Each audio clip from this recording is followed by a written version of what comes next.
महाराष्ट्र विधानसभा चुनाव में इस बार बीजेपी ने एक रिकॉर्ड कायम किया। विधानसभा चुनाव में 288 सीटों में से 235 सीटें उनके गठबंधन यानी महायुति को मिली और इस गठबंधन की इस भारी जीत के बाद अगला मुख्यमंत्री महाराष्ट्र का कौन होगा, इस पर सस्पेंस बना हुआ है, जिसका जवाब अब तक नहीं मिला है। हालांकि देवेंद्र फडणवीस को लेकर के लॉबिंग शुरू हो गई है और बीजेपी ने उनके नाम पर मुहर लगा दी है। हाल ही में वो दिल्ली आए थे, जहां आलाकमान से मुलाकात के बाद उनके नाम पर मुहर लग गई है। वहीं एकनाथ शिंदे का क्या होगा, इस पर भी सस्पेंस बना हुआ है। एकनाथ शिंदे ने इस्तीफा दे दिया है। वहीं इस मामले को लेकर के एनडीए के सहयोगी दल की तरफ से टिप्पणी आई है। दरअसल रामदास अठावले ने देवेंद्र फडणवीस की सिफारिश की है और उनके नाम को आगे बढ़ाते हुए इस तरह के संकेत दिए हैं कि बीजेपी अगला मुख्यमंत्री अपना बना ले और देवेंद्र फडणवीस उसके लिए तैयार है।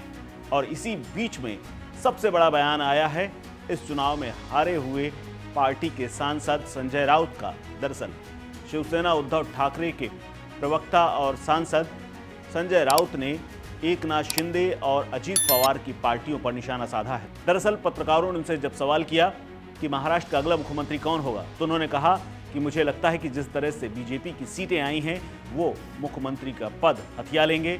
वहीं दूसरी तरफ शिंदे और अजीत पवार के बारे में कहा कि अजीत पवार और एकनाथ शिंदे की किस्मत का फैसला दिल्ली में बैठ करके पीएम मोदी और अमित शाह करेंगे, क्योंकि ये दोनों की पार्टियां उनकी गुलाम हैं। और इस बयान के बाद हड़कंप मच गया है और इस बयान से सियासत तेज हो गई है। क्या कुछ कहा है संजय राउत ने, सुनिए। अभी मैं क्या बोल सकता हूँ, कौन मुख्यमंत्री बनेगा? मुख्यमंत्री तो अमित शाह जी और नरेंद्र मोदी जी तय करेंगे। ये दोनों सर्वे सर्वा है, चाहे एकनाथ शिंदे की पार्टी हो या चाहे अजीत पवार की। ये दोनों अपने पार्टी के बारे में निर्णय नहीं ले सकते क्या करना है। उनके दोनों पार्टी के निर्णय दिल्ली में हो, अमित शाह तय करेंगे एकनाथ शिंदे ने क्या करना है, अजीत पवार ने क्या करना है, ये अमित शाह और मोदी जी तय करेंगे। ये दोनों पार्टी उनकी गुलाम है, बीजेपी की सब कंपनी है ये। हाँ, तो जो मोदी और शाह जी कहेंगे, जो मोदी जी कहेंगे, जो शाह जी कहेंगे, वो उनको मानना पड़ेगा। बीजेपी के पास बहुमत है, कुछ सीटें कम होगी लेकिन मैं मानता हूँ उनके पास बहुमत है। अगर बहुमत नहीं है तो उनको बहुमत कैसा प्राप्त करना है, किसी को तोड़ना है, किसी को खरीदना है, उस बारे में वो लोग माहिर है। आपने देखा होगा महाराष्ट्र में तो बहुमत के लिए शिंदे की पार्टी भी तोड़ सकते हैं और अजीत पवार की पार्टी भी तोड़ सकते हैं। तो मुख्यमंत्री मेरे हिसाब से भारतीय जनता पार्टी का ही बनना चाहिए।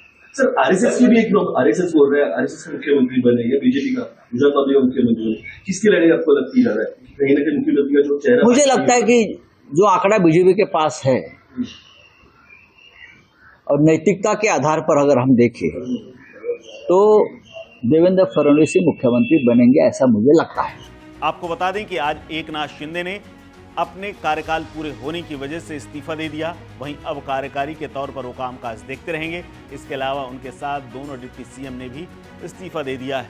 लेकिन अगला सीएम कौन होगा, इसको लेकर के सस्पेंस बना हुआ है और माना जा रहा है कि एकनाथ शिंदे केंद्र में जाएंगे और देवेंद्र फडणवीस एक बार फिर से मुख्यमंत्री का पद संभालेंगे।